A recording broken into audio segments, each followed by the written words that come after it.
if you recall what Isaac said to Esau in his blessing, he said, by the sword shall you live, and your brother shall you serve. So what do we see here? Well, how is Esau living?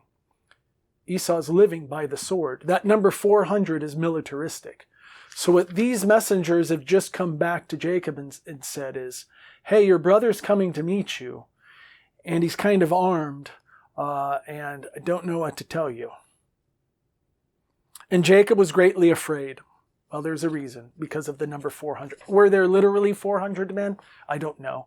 I just know that the number 400 is a military number in Scripture. I know that's what we're supposed to understand Jacob is afraid of. And he was distressed.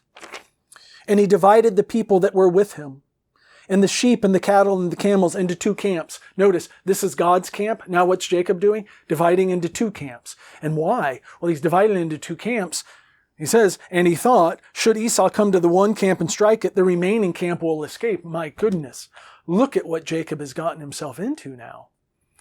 He's going to have to sacrifice one for the other. He's participating in this sort of sacrificial economics. Like, I don't want to take everyone because I could lose everything. So now I'll split, and now this distresses him.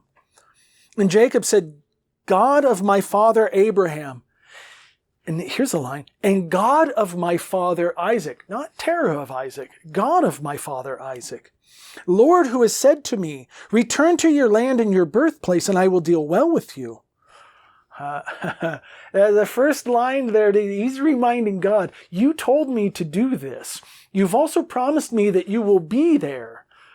I'm doing what you told me to go and do. I hope you're understanding this. Now look at the next. I think that's the old Jacob. The old Jacob would want to tell God, hey, you kind of did this. You kind of owe me. Remember we have this little if-then contract thing? No, I think what he's saying is, I was obedient to you. You told me to go and do this.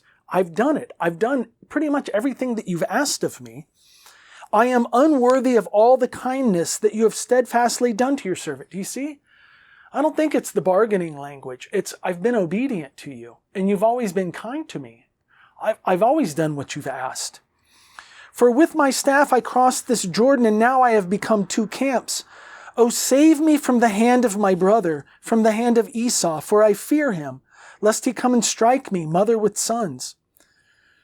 And you yourself said, I'm going to remind you again of this contract.